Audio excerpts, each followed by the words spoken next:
होश न खुद कहीं जोश में देखने वाला,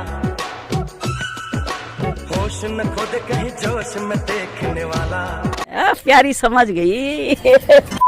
जब मनी हाइस्ट सीजन 5 पार्ट 1 खत्म हुआ था तो लोगों को लगा था कि राफेल प्रोफेसर की मदद करेगा पार्ट 2 में, मगर इस ससुरे ने सबसे पहले तो अपने पापा की वाइफ चोरी करी, उसके बाद अपने चाचा का इतनी मेहनत से चुराया हुआ सोना। हेलो सुपर इंडियंस, तो आज हम बात करेंगे इंटरनेट पे फैली उन फेमस थ्योरीज की जो इलेबोरेट करने की कोशिश करेंगी कि प्रोफेसर के नोट में ऐसा क्या लिखा था जिसे पढ़ के राफेल के वक्त बदल गए, जज्बात बदल गए और जिंदगी तो खैर बदलनी ही थी और उसने सारा सोना प्रोफेसर को वापस लौटा दिया। तो सबसे पहले मैं बता दूं कि जो भी चीज मैं वीडियो में बोलूंगा वो सिर्फ और सिर्फ इंटरनेट पे फैली फेमस थ्योरीज हैं, क्योंकि कुछ भी ऑफिशियली कंफर्म नहीं हुआ है। तो अगर आपकी थ्योरी कुछ और अलग हो, कुछ और लॉजिकल हो तो कमेंट सेक्शन में मुझे गाली मत देना। प्रोफेसर के शब्दों में कहें तो देश का सोना क्या होता है? उसकी धरोहर नहीं, वो बस एक इल्यूजन है, बस एक भ्रम है, वो किसी काम का नहीं होता। देश उस सोने से कोई भी कीमत नहीं चुकाता, एक सिंगल ट्रांजैक्शन तक नहीं। इसे साइकोलॉजिकल बैकअप कहते हैं। बस एक अव्वल दर्जे की अदला बदली करके इन्होंने देश की धरोहर को सोने से पीतल में बदल दिया। और लिस्बन इस चीज को जस्टिफाई करती है कि दुनिया का सबसे अच्छा साहित्य सिर्फ एक भाषा में नहीं लिखा गया है। तमायो और प्रोफेसर की ये कन्वर्सेशन काफी ज्यादा सॉलिड थी और अपने पीछे काफी सारे सवाल भी छोड़ के जाती है, जिसमें से सबसे बड़ा सवाल ये है कि प्रोफेसर ने उस छोटे से नोट में आखिर क्या लिखा था। शायद प्रोफेसर ने लिखा होगा कि अंडी वंडी संडी, बेटा राफेल सोना लौटा दे वरना तेरी, या फिर प्रोफेसर ने लिखा होगा कि बेटा अपने बाप की वाइफ तो चुरा ही चुके हो, अपने चाचा का सोना तो लौटा दो, इज्जत का सवाल है।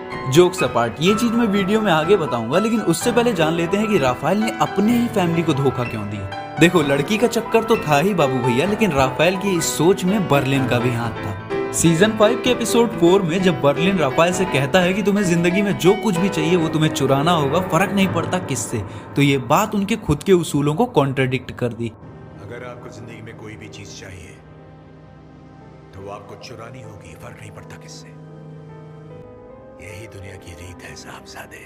ठीक है पापा, सबसे पहले आपकी बीवी ही चुराऊंगा। हुए और इसके बाद इस बंदे ने सबसे पहले मॉमी हाइस्ट की, उसके बाद प्रोफेसर का सोना चुरा लिया। मगर प्रोफेसर के उस नोट को पढ़ने के बाद इसने सारा सोना वापस कर दिया। तो अब आते हैं सीधे मुद्दे पे कि उस नोट पे क्या लिखा हो सकता था। तो अब बात करते हैं सबसे ऑब्वियस चीज की जो उस नोट पे नोटिस करने वाली थी, वो था उस नोट का साइज। तो जैसा कि आपने देखा ही होगा कि वो नोट इतना छोटा था कि उस पे कोई बहुत बड़ा पैराग्राफ नहीं लिखा जा सकता था।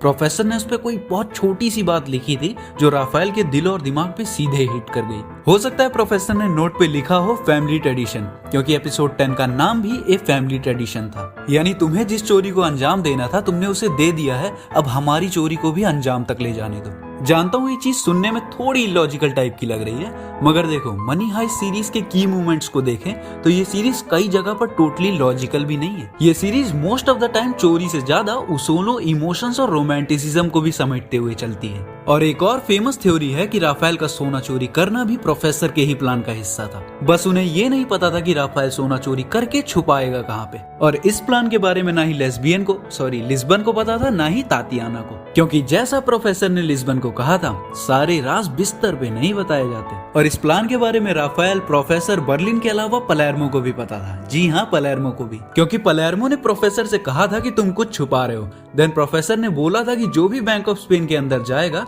उसे प्लान का आखिरी हिस्सा नहीं पता होना चाहिए। और तब पलेर्मो ने कहा था कि जब तक उसे पूरे प्लान के बारे में नहीं बता दिया जाता तब तक वो बैंक ऑफ स्पेन के अंदर नहीं जाएगा। क्योंकि जब इनके ऊपर गन तानी गई थी तो सिर्फ पलेर्मो ही था जो कॉन्फिडेंटली मुस्कुरा रहा था। हालांकि इस थ्योरी में काफी सारे लूप होल्स हैं, क्योंकि पलेर्मो का मुस्कुराना स्टॉक मार्केट के गिरने पे भी हो सकता था। मगर इस क्वेश्चन का एक्चुअल जवाब क्या होगा इसका पता हमें चलेगा 2023 में आ रही बर्लिन की स्पिन ऑफ सीरीज से। एक और क्वेश्चन है जिसका जवाब पब्लिक बहुत बेसब्री से जानना चाहती है कि सीजन के एंड में आर्तुरो का क्या हुआ।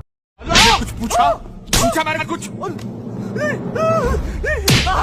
साले मैंने कुछ पूछा मैंने कुछ। जोक्स अपार्ट, मैं खुद उस इरिटेटिंग बंदे के बारे में ना तो जानना चाहता हूँ ना ही बताना चाहता हूँ। तो अगर आपके पास प्रोफेसर के नोट से रिलेटेड कोई और लॉजिकल एक्यूरेट थ्योरी है तो कमेंट सेक्शन में जरूर बताएं। तो मिलते हैं अगले वीडियो में, तब तक के लिए bye. May the force be with you.